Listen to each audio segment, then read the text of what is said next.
그거 아니잖아요. 네. 그거 절차 맞는 거예요? 안 돼요. 이러는 사람이 김복형 아니냐.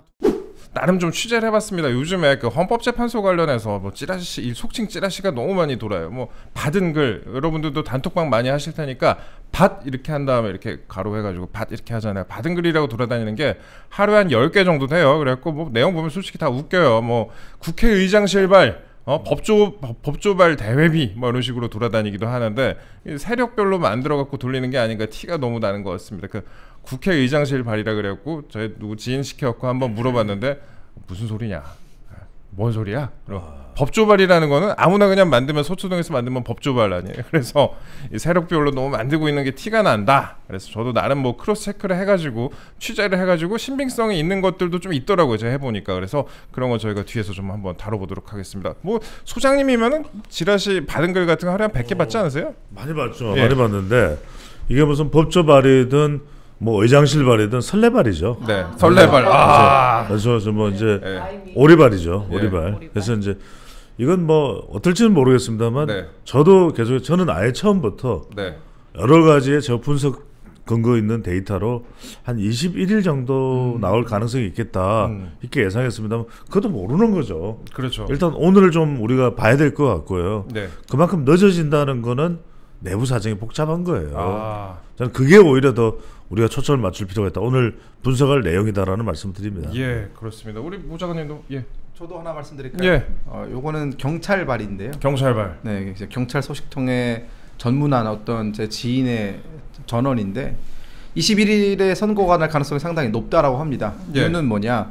경찰에서 명령이 떨어졌는데 21일에 그 본부를 지키는 최소 경력을 제외한 모든 경력을 서울로 집중하라 라는 어떤 그 내부 명령이 지금 전달이 되고 있다라고 해요. 그러니까 21일 날 분명히 어떤 사건이 있을 테니 그 사건에 이제 대비를 하기 위한 경찰의 어떤 준비 작업의 일환으로 우리가 일을 할 수 있는데 지금 21일 날 전체 경찰 병력이 대부분이 다 동원이 돼서 뭐 해결해야 되는 문제가 뭐가 있겠습니까? 지금 시점으로서는 한덕수 총리 복귀 그것 가지고 모든 경찰 병력을 다 동원할 것 같지는 않고요. 그렇기 때문에 지금 21일 이번 주 금요일이죠. 이번 주 금요일에 드디어 이 윤석열 대통령의 탄핵 결과가 나오는 것 아니냐라는 그런 관측을 좀 조심스럽게 할 수 있을 것 같습니다. 그 단언하기는 어려운 부분인데 제가 취재해본 바에 따르면 조금 아직도 시간이 필요한 거 아닌가라는 건데 저희가 오늘 한 10,000원 정도 걸고 한번 해보겠습니다. 어제 있었던 그 박성재 법무부 장관 이 탄핵 심판부터 저희가 좀 살펴볼게요. 저는 어제 헌재의 현실이 여실히 드러난 그런 압축적인 장면이 굉장히 많았다고 생각을 합니다. 하나하나 좀 차근차근 좀 설명을 좀 드릴게요. 먼저 헌재가 이 탄핵 가결 96일 만에 박성재 장관 96일 만에 첫 변론을 열었는데 이것도 2시간 만에 딱 끝났어요. 2시간 만에 끝낼 거면 96일 왜 기다렸는지 모르겠는데 이게 한 국가의 법무부 장관을 100일 동안 딱 손발에 묶어놓고 2시간 만에 끝냈다. 이럴 거면 그동안에 뭐 했냐.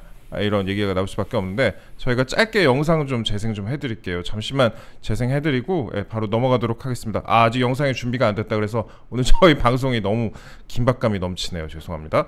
박성재 장관이 이렇게 얘기를 했습니다. 1회 변론 기일까지 거의 100일이 걸렸다. 헌재에서 절차가 지연되는 동안 국회는 자신들이 의도한 탄핵 소추 목적을 이미 달성했는지도 모른다라고 했는데 좀 낭랑한 목소리로 다시 한번 들어보시겠습니다. 1회 변론 기일까지 거의 100일이 흘렀습니다. 헌법재판소에서 절차가 지연되는 동안 국회는 자신들이 의도한 탄핵 소추의 목적을 이미 달성하였는지도 모르겠습니다.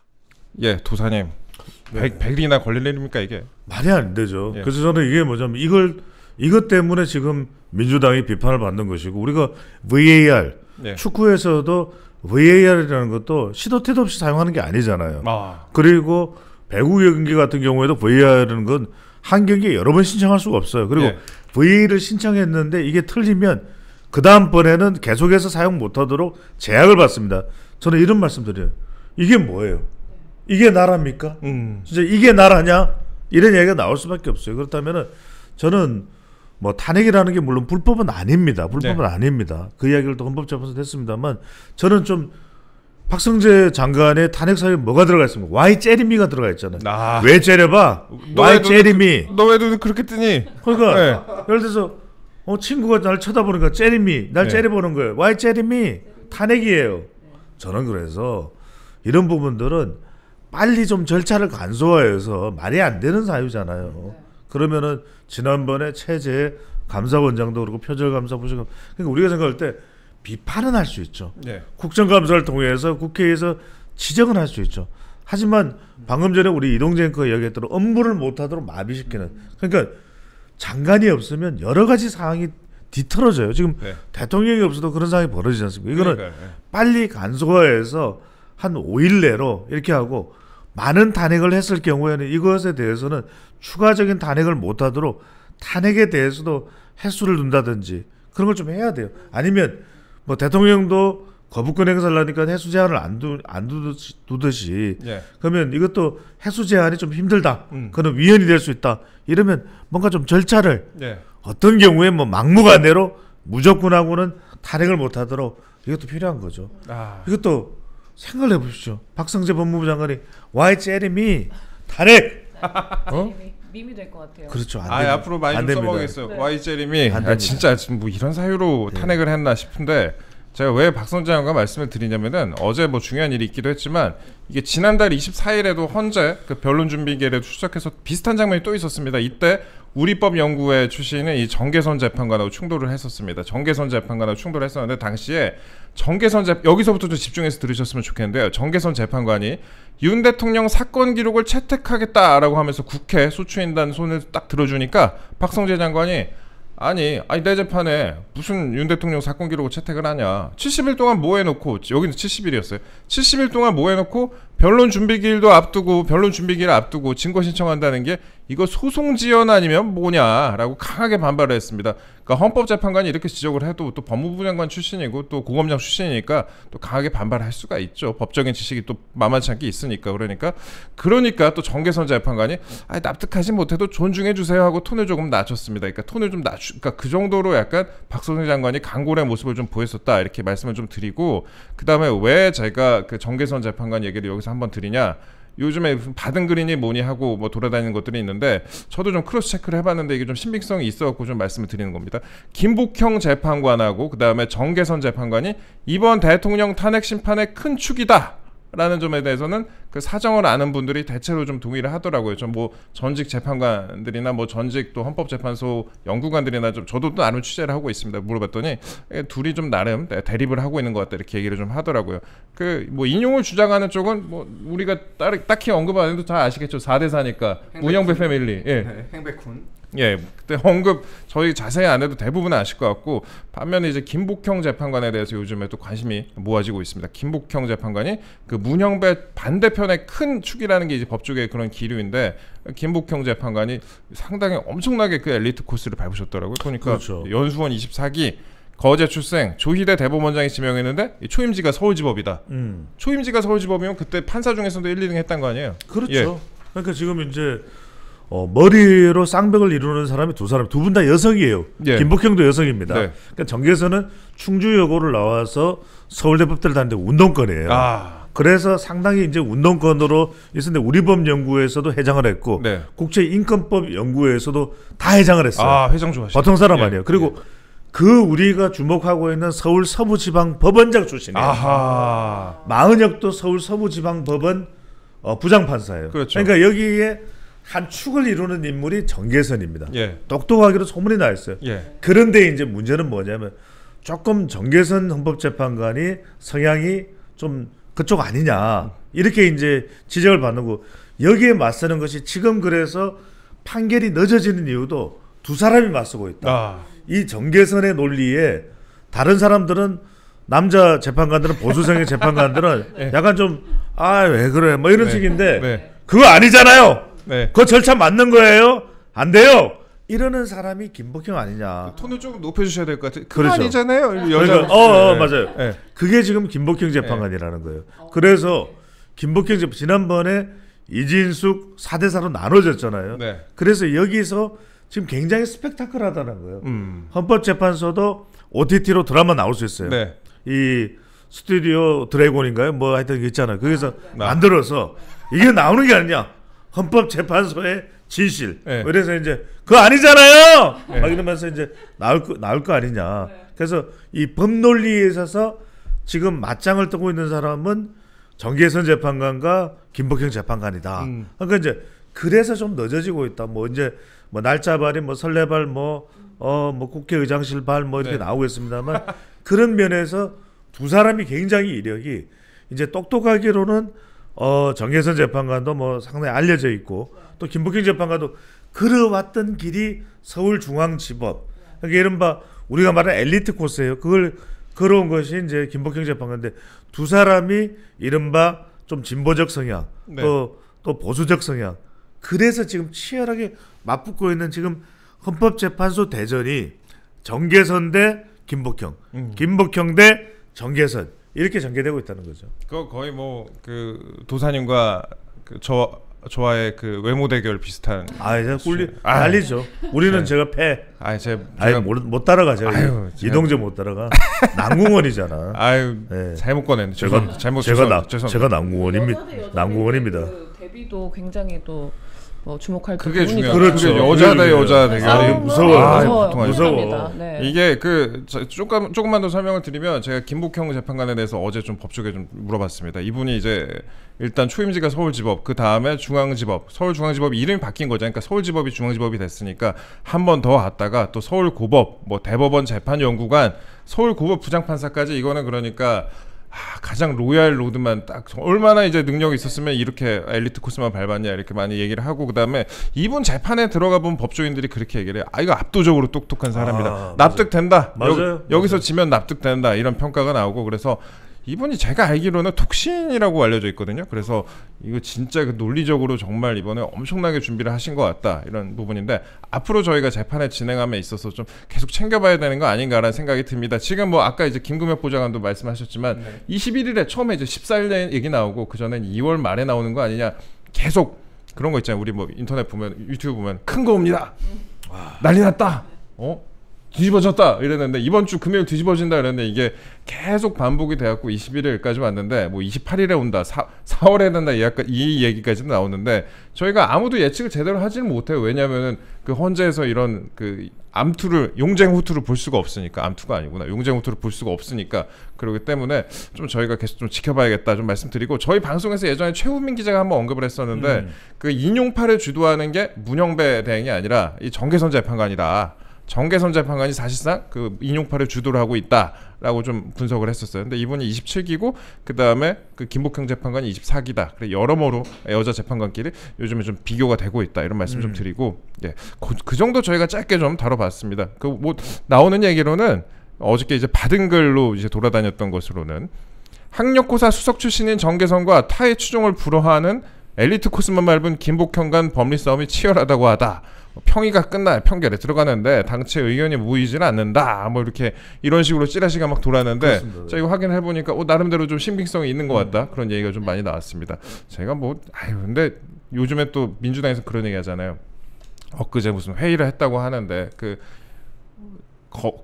신촌에 있는 모 한식집에서 민주당에서 이제 민주당 분들이 이제 모여가지고 회의를 했다. 이재명 대표 등등이 모여가지고 회의를 했다라고 하는데 그 회의 내용을 좀 짧게 좀 말씀을 드리면은 17일에 신촌역 인근 한정식집에서 긴급 지도부 간담회를 열었다. 간담회를 열었는데 여기서 무슨 얘기가 있었냐? 윤 대통령에 대한 헌법재판소 탄핵심판 선고가 이거 예상 밖으로 지연되고 있는 거 아니냐? 이것 때문에 이제 점검하기 위한 자리였다라고 중앙일보에서 아침에 이제 단독 보도를 했습니다. 단독 보도를 했는데 이게 유튜브나 뭐 언론, 지라시 등 시중에 흘러다니는 그런 정보나 수집한 정보를 우리 같이 한번 풀어보자 이런 자리였다고 해요. 근데 이재명 대표가 뭐라고 했냐? 이 정도로 선고가 늦어지는 건 문제가 안 있는 거 아니냐? 앞으로 어떻게 대응할지를 뭐 논의를 했다고 합니다. 이 정도로 윤석열 대통령 선고가 늦어지는 건 문제 있는 거 아니냐? 이렇게 얘기했다고 하는데 어떻게 생각하세요? 일단은 민주당도 굉장히 당황을 한 거죠. 본인들의 예상대로라면 사실 이 윤석열 대통령의 탄핵 심판은 아주 빠르게 기일이 잡혔어야 되는 것이고 아주 빠르게 이제 이미 결과가 나왔어야 되는 건데 지금 결과가 일주일째 늦어지고 있고 가장 큰 문제는 민주당도 뭐 토로를 했지만 본인들조차도 이 평의의 내용을 지금 전달받지 못하고 있다. 즉 헌재가 어떤 방식으로 돌아가고 있는지 전혀 정보를 알 길이 없다라는 부분에 대해서 토로를 했거든요. 그러니까 이건 뭐냐면 제가 추측하건데 이 문영배 재판관이 여기에 좀 관여가 되어 있을 수도 있다라고 봅니다. 왜냐하면 과거 그러니까 윤석열 대통령에 대한 탄핵이 좀 여론이 높았을 때에는 헌재에서 여러 가지 어떤 민주당 입장에서는 유의미한 정보가 많이 흘러나와서 가능성이 있어요. 그런데 이제 여론이 바뀌면서 대통령 탄핵 기각 여론이 굉장히 높아지고 있고 또 많은 정치인들이 거기에 힘을 실기 시작하면서 헌재가 조금 눈치를 보기 시작한 거 아닙니까? 그 헌재가 눈치를 보기 시작하면서 민주당과 정보 공유를 안 하고 있는 것 아닌가라는 생각이 들었어요. 저도 그 중요한 포인트 같은데 민주당에서 최근에 이런 얘기 하잖아요. 아니 민주당이 이런 얘기를 합니다. 국민의힘은 법적 카르텔이 형성이 돼 있다. 법적 카르텔이 형성이 돼 있어갖고 정보가 있을 텐데 우리는 그러니까 민주당은 사법부 정보력이 너무 없는 거 아니냐 이런 식으로 얘기를 했다고 하는데 근데 그쪽은 또 생각해보면 우리법연구회랑 또 통하는 거 아닌가 그런 생각도 들고. 뭐 그럴 수도 있습니다만 왜냐하면 왜 그런 이야기가 나오냐면 구속 석방된 윤석열 대통령이 조용하거든요. 대외적으로. 그러니까 뭔가 대통령은 사실 현직 대통령이에요. 그렇죠. 그래도 대통령의 정보력이라는 건 무시를 못합니다. 아까 우리 김근정 보좌관도 이야기했습니다만 그런 경찰의 정보가 뭐 대통령에게 직접적으로 들어가지는 않겠지만 상당히 중요한 정보, 밑바닥 정보가 경찰 정보예요. 그렇죠. 그러면 적어도 대통령이 좀 조용한 것은 뭔가 좀 헌법재판소가 유리하게 가고 있는 거 아닌가, 대통령에게. 그럼 좀 기각적으로 흘러가고 있는 건 아닌가. 그래서 그런 이야기가 계속 많이 나왔죠. 그리고서 또 하나는 국민의힘에서 각하라는 이야기도 나왔어요. 대통령 각하 아니고요. 각하라는 이야기가 나오니까 그 민주당에서 봤을 때는 왜 그러냐면 헌법재판소에서 나온다고 하는 정보도 틀릴 수가 있어요. 8년 전에 박근혜 대통령도 기각되는 줄 알았다는 이야기를 많이들 해요. 그때 뭐 국정원 정보도 어쩐다 뭐 여러 가지 이야기들 설이 있습니다만 K까지 준비했었다. 그렇죠.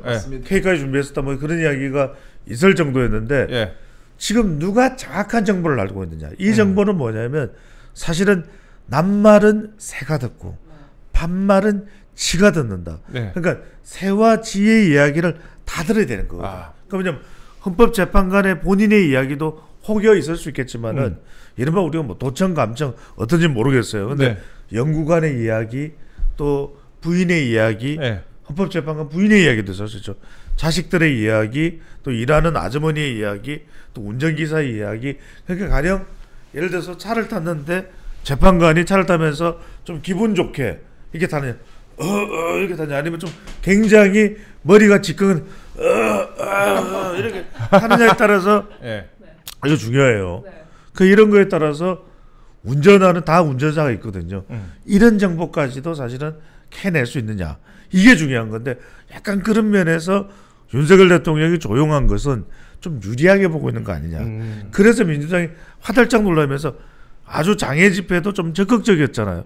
그리고 지금 만약 헌법재판관 임명하라 최후 통첩 어쩌고 이야기하는 것도 조금 상황을 민주당에서는 좀 불리하게 보고 있는 것 아닌가라는 해석이 그래서 나오는 거죠. 제가 여기서 짧게 정정 하나 하겠습니다. 김복형 재판관 결혼해서 애가 있다고 합니다. 제가 잘못 들었습니다. 이거 하나 정정하고 넘어가겠습니다. 근데 이제 마은혁 후보자 오늘까지 이제 임명하라 하고 지금 민주당이 상당히 최후 통보를 했습니다. 최상목 대행에게 오늘까지 임명하라. 오늘까지 임명 안 하면은 뭐 탄핵할 수도 있다는 듯이 그렇게 얘기를 하고 있는데 탄핵에 대한 질문에 대해서 기자 질문에 대해서 부인하지는 않았어요. 그래갖고 그만큼 마은혁 후보자가 긴히 필요한 상황이 아니냐. 마은혁 후보자가 없이도 지금 인용이 되는 거였으면 이렇게 오라고 하지 않죠. 안 그렇습니까? 바로 그거죠. 그래서 제가 드리는 말씀이 우리가 이게 굉장히 잘 볼 필요가 있거든요. 왜냐면 심우정 검찰총장에 대해서 탄핵 어쩌고 하다가 이게 뭐 검찰이 뭐야 이러다가 쏙 들어갔잖아요. 탄핵 이야기가. 그 이야기는 여론에 너무 안 좋거든요. 그 다음에 최상목 권한대행은 두 가지가 걸려있어요. 하나는 한덕수 국무총리가 컴백 이게 걸려있고 또 하나는 지금 마은혁 헌법재판관 후보자를 임명하느냐 마느냐가 걸려있는데 마은혁 헌법재판관 후보자가 중요한 것이 지금 임명은 안 할 수는 없어요. 권한쟁의 심판 결과이기 때문에. 근데 빨리 임명해야 두 가지 지금 민주당은 이제 노릴 수가 있겠죠. 하나는 이번 헌법재판 또 하나는 조기 대선으로 갈 경우를 생각할 때 그거는 이제 가정이겠죠. 그러면 그때 헌법 84조 이게 그러니까 이재명 대표가 만약에 대선에서 뭐 승리한다 이 가정입니다. 어디까지나 가정인데 그럴 경우에 이 헌법 84조 모든 재판이 이제 딱 중단되는 거. 이걸 할 때도 본인한테 유리할 수가 있겠죠. 생각해 본다면 그런 차원에서도 중요한 건데 이게 임명하는 거하고 최후 통첩이야 이렇게 얘기하면 다른 거거든요. 최후 통첩이라고 이야기하는 것은 지금 민주당으로서는 상당히 좀 마음이 달아 있는 상태. 그러니까 좀 뭔가 촉박하는 압박되는 상태가 아닌가라는 판단이 그래서 나오는 거죠. 예, 그렇습니다. 그러니까 뭐 헌재 측에서 한덕수 재판관에 대해서 뭐 평의 중이다 뭐 이런 식으로 얘기를 했다고도 하는데 기자들한테. 근데 실은 결정문 회람까지 이미 끝났다라는 얘기가 있고, 그렇게 되면은 마은혁 없이는 지금 6표가 안 되는 거 아니냐 이런 논리도 지금 나오고 있는 상황입니다. 사실상 그리고 평의가 끝나고 현재 여론이 그렇게 일방적이면은 마은혁 재판관에 이렇게 목맬 필요가 없는 건데, 지금 이런 상황들을 봤을 때 애초에 우리가 생각했던 거하고는 조금 다른 상황이 전개되고 있는 거 아니냐. 애초에 우리라기보다는 애초에 이제 국민들이 뭐 처음에 인용된다 8대0 이렇게 얘기 나왔었는데, 요즘에는 그 오세훈 시장도 이 기각 2 각하 1 이렇게 돼갖고 기각된다 뭐 이렇게 얘기를 했었고요. 그렇죠. 그런 부분들이 다 반영되어 있는 게 아닌가 여러분들께 저희가 좀 조심스레 그렇게 말씀을 드립니다. 이렇든 저렇든 간에 그 한덕수 총리 건은 국가를 위해서도 신속히 결론을 내야 할 것 같습니다. 잠깐 사진 한 장 좀 보고 가실게요. 사진 한 장 보시면은 그 정청래 그리고 김계리라는 사진인데, 사진 한번 띄워주세요. 예, 요 사진이 그러니까 어제 있었던 일입니다. 헌법재판소 앞에서 어제 이제 박성재 장관 기일이 있었잖아요. 그 재판 변론 기일이 있었는데, 그때 보니까 왼쪽에 정청래 의원이 지금 국회 탄핵소추 그 대리인단 단장이죠. 탄핵소추 단장인데 이제 기자들 앞에서 여러 가지 얘기를 하고 있으니까 표정 보시면은 아주 장엄한 근엄한 얼굴로 막 얘기를 웅장하게 막 얘기를 하고 있습니다. 근데 반대편에 있는 김계리 변호사, 람보르 게리라고 요즘에 그러려고 김계리 변호사의 얼굴을 딱 보시면은 제 표정 보면은 아유 뭐야 이런 표정으로 들어가고 있는데, 어제 이제 김계리 변호사도 변론을 방청을 했더라고요. 그래갖고 이 사진이 어제의 사진이다. 그 말씀 짧게 좀 드리겠습니다. 저 정청래 의원이 기자들 앞에서 이렇게 얘기하는 동안 김계리 변호사 이렇게 웃으면서 싹 지나가는데, 저 표정은 저는 올해의 사진이다라고 생각하고 있는데, 보좌관님 보시기에 어떠세요? 그 람보르게리가 지금 굉장히 국민의힘 성향의 커뮤니티에서 매우 핫하신 인물이거든요. 근데 그럴 수밖에 없는 이유가 지금 보수 지지자들이 정말 오랫동안 갈망해오던 그 여전사 스타일의 그런 어떤, 정치인은 아니죠. 그런 변호사입니다. 앞으로 뭐 정치를 하실지 모르겠지만 저 개인적인 바람이 있다면 정치를 좀 했으면 좋겠다 이런 생각이 있고요. 지금까지 국민의힘 내에 뭐 많은 훌륭하신 여성 의원분들이 계셨지만 이 정도의 전투력이 나오는 분은 정말 오랜만에 봤거든요. 그렇죠. 이 전투력이라는 게 단지 뭐 민주당과 뭐 서로 핏대를 돋구면서 싸우고 뭐 머리끄댕이 잡고 싸우고 이런 걸 요구하는 것이 아니라, 정말 그 팩트에 근거해서 또는 본인이 가지고 있는 그 보수적인 그 가치 신념에 기반을 해서 본인의 주장을 완벽하게 타인에게 이제 전달을 하고, 또 그 과정을 통해서 사람들한테 우리가 이길 수 있다는 확신을 심어주고, 이런 것들이 필요한 것이었거든요. 근데 그동안 지금까지 보수는 항상 어떻게 보면은 막 여론에 몰려서 뭐 여론의 눈치를 보면서 해야 할 말을 하지 못하고, 또 어떤 데 가서는 하지 말아야 될 말을 또 하고 이러면서 굉장히 좀 그런 안 좋은 모습을 보이다가 정말 오랜만에 시원하게 터지는, 하지만 시원하게 터지는 게 또 마냥 시원하기만 한 게 아니라 또 항상 그런 핵심과 또 알맹이가 있는 그런 분이 나타났기 때문에 열광하고 있는 것이 아닌가라는 그런 생각이 들었습니다. 저도 비슷한 말씀 하시는 분들이 주변에 많이 있었습니다. 여러분들 못 보신 분들 다시 한번 볼 수 있게 다시 한번 띄워드릴게요. 그 확신의 보수상이라고 댓글을 그러는데, 흔히 우리가 썩소라고 하잖아요. 썩은 미소라고 하는 건데, 그러니까 정청래 법사위원장은 상당히 심각하죠 지금. 어떻게 보면 어제 그 박성재 한 번으로 끝난 그 변론이 앞으로 많은 것들을 얘기해 준다라고 할 수 있는데, 96일 동안 끌었는데 정작 변론은 한 번밖에 안 했어요. 그러니까 2시간 만에 끝난 겁니다. 끝났어요. 이건 뭐냐면 헌재 자체도 이 사안은 들여다볼 만한 게 없다라는 겁니다. 그러니까 제가 봤을 때는 기각이나 혹은 각하가 나올 가능성이 상당히 높고 90%의 가능성이 있다고 보는데, 그 상황에서 이제 어떻게 보면은 정청래 위원장은 그런 상황을 맞이한 것에 대해서 상당히 심각한 표정이고, 이 모든 결과를 알고 있는 듯이 우리 람보르게리는 웃으면서 지나가지 않습니까? 그러니까 저는 보수가 진보를 향해서, 좌파들을 향해서 저렇게 웃을 수 있는 용기와 여유를 가진 사람, 정말 오랜만에 봤다는 생각이 들었습니다. 제가 사실 출연해달라고 여러 번 요청하고 있는데 또 변호인 된 입장에서 되게 신중하신 것 같더라고요. 그래갖고 그런 상황이죠. 끝나면 나오지 않을까요? 예? 이 변론 대통령의 탄핵 심판이 좀 끝나면 나오지 않을까요? 복귀하면 아마 나오시지 않을까 네네. 그런 생각이 듭니다. 예. 옛날에 김연아 선수가 오버하던 그 마오 코치 보는 표정이라고 어디서 많이 봤나 했더니 좀 비슷했던 것 같기도 하고요. 아 그렇습니다. 네. 그 정도 저희가 좀 짧게 좀 말씀을 드렸고 어제 뭐 보도를 보니까 지금 이제 뭐 최근에 이제 오세훈 시장도 기각 2명이다, 각하 1명이다 이 정도로 예상을 하고 있는데 그 탄핵 그 재판을 두고 탄핵 심판이죠. 탄핵 심판을 두고 뭐 헌재안에 이상 징후가 있다. 이런 보도는 뭐 계속 쭉 이어지고 있어요. 그리고 이어지고 있고 지금 뭐 언제 한다. 뭐 이런 거 자체가 그 관측 자체가 무의미한 거 아니냐 이런 관측도 좀 나오는데 지금 이제 어제 TV조선 보도를 보니까요. 결정문 작성이나 선고 일정 확정 단계는 아직 이르지 못한 것으로 전해졌다라고 얘기를 하면서 그 윤석열 대통령 건이나 그 다음에 한덕수 그 총리 건이나 좀 시간이 걸리지 않겠느냐 이런 얘기도 좀 나오고 있는 것 같아요. 그 수기를 이어가고 있다. 두 사건 모두 이번 주 내에 선고가 불투명한 것이 사실이다.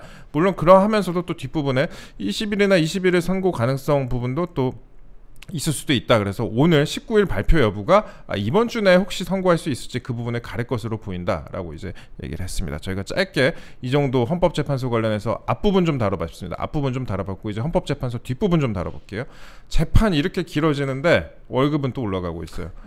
월급 문영배 대행을 비롯한 재판관들 봉급이 인상이 됐습니다.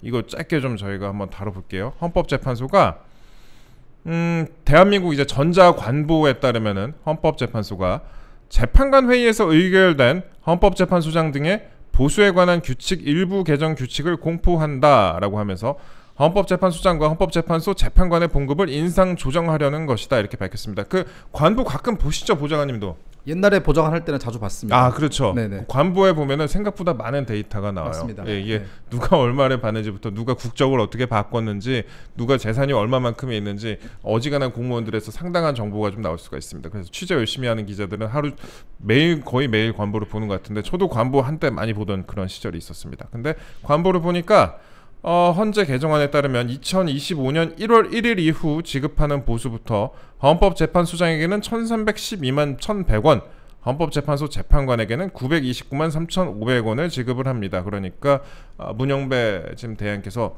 929만 3,500원을 받고 계신다 월에. 그 말씀 좀 드립니다. 네, 이 문영배 재판관님은 사실 4월이면은 퇴임을 하셔야 되는 분이지 않습니까? 네. 그렇기 때문에 이제 본인의 퇴임을 앞두고 이제 셀프 인상 논란이 있는 이런 봉급을 올린 건데 좀 이해가 안 되는 대목이긴 하고요. 네.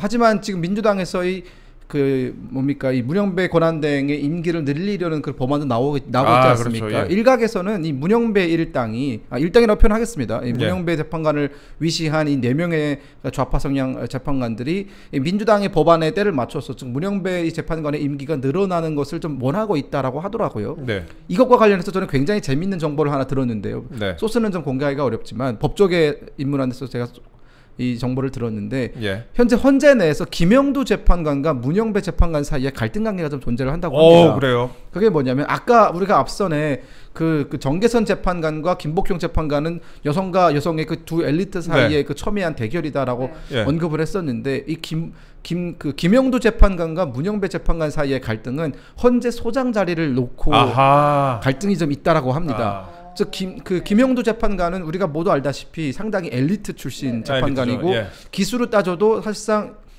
재판관 헌재 소장 자리에 가장 알맞는 분이세요. 네. 지금 모든 헌재 재판관 중에서 그분이 가장 가까이에 가 있거든요. 근데 지금 권한대행은 문영배 재판관이 하고 있는데 이 문영배 재판관은 우리 모두가 다 알다시피 향판이시고요. 물론 그렇죠. 향판과 이걸 구분짓자는 게 아니라 지금까지 헌재 소장들은 대부분 다 쭉 엘리트 코스를 밟아오신 분들이 했고 그게 아무래도 정통성이 좀 있고요. 그리고 기수를 놓고 봐도 김영두 재판관이 앞에 있거든요. 그런데 문영배 재판관은 지금 만약 탄핵이 인용이 되고 민주당의 어떤 그 입김에 의해서 대행이 아니라 헌재 소장을 달게 되면 임기가 늘어나고 그러면 김영두 재판관은 기회가 완전히 사라지는 거거든요. 그렇기 때문에 이 차기 헌재 소장 자리를 놓고 김영두가 고민을 하고 있고 따라서 헌재 대통령의 탄핵을 기각하는 방향으로 김영두가 줄을 서게 되면 그쪽에 결론을 내리게 되면 문영배는 알아서 정리가 될 거다라는 어떤 그런 또 찌라시도 돌고 있더라고요. 그 김영두 재판관 이번에 소중합니다. 김영두 재판관의 이번에 포지션이 상당히 소중한 입장이에요. 그런 상황이고 그 김영두 재판관 참고로 훨씬 젊어 보이잖아요. 문영배 재판관보다. 둘이 동갑입니다. 65년생. 기수는 더 많으시더라고요. 기수는 더 높고. 네. 그렇기 때문에. 그래서 지금 탄핵 반대에 1번, 2번, 3번, 4번이 있다라면 우리가 기존에는 그 1번을 뭐 조한창이라든가 2번을 뭐 정영식 이렇게 했었는데 그게 아니다라는 소식이 있어요. 첫 번째가 김복형이다. 가장 선두에 서 있는 게 김복형이고 맞습니다. 두 번째가 김영두 재판관이다. 오히려 조한창 그 재판관과 정영식 재판관은 3번, 4번에 약간의 좀 유보적인 입장을 가지고 있다라는 게 어제자 제가 들은 소식이었거든요. 저는 그렇기 때문에 상당히 이건 신빙성이 있다. 아무래도 헌재 재판관들도 사람이기 때문에 그리고 헌재 소장이라는 자리는 우리나라 그 서열로 따졌을 때도 상당히 높은 위치에 있는 사람 아닙니까? 그렇죠. 그 의전 서열이 그렇기 때문에 이 자리를 놓고 아마 내부에서도 여러 가지 얘기가 있을 텐데 이 문영배 재판관이 그 자리를 맡기에는 여러 가지 정통성 면이라든가 기수면이라든가 좀 많은 논란이 있을 거다라는 것이 법조계의 어떤 그 예측이더라고요. 문영배 재판관은 사실 뭐 그동안에 문영배 대행은 그동안에 뭐 여러 가지 여러분들 잘 아시잖아요. 뭐 독후감 논란도 있었고 여러 가지 좀 논란이 있었는데 그 독후감 뭐 제가 발굴하긴 했습니다만 그런저런 88건 그런 논란이 있기도 했습니다. 월급은 아무튼간에 누가 올리자고 했는지 모르겠습니다. 이게 그 비공개 회의록이 아마 있을 거예요. 이게 그 재판관 회의를 통해서 봉급을 인상했다고 하니까 그 재판관들 중에서 누가 월급을 올리자고 했는지 요거 한번 정보 공개 청구 누가 해보면은 이게 실명까지 공개가 될지 모르겠지만 아마 회의록이 있을 겁니다. 그러면은 월급 올립시다 하고 말씀하신 분이 아마 있을 것 같은데 과연 그분이 누구일까? 그걸 또 알아보는 그런 포인트도 좀 있을 것 같습니다. 좀 짧게 좀 저희가 그렇게 좀 설명을 드렸습니다. 저희가 사진 하나 그 관보 사진이 있는데 혹시 준비 되셨나요, 피디님? 나중에 저희 사진 보시면은 관보 사진이에요. 보면은 문형배 그래서 헌법재판소장 권한대행에서 문형배 이렇게 이름까지 써 있습니다. 그래서 재판관의 월급을 929만 3,500원, 재판소장을 1,312만 원으로 올리는 그런 월급 인상이 있었다. 짧게 좀 설명드리고 넘어가겠습니다.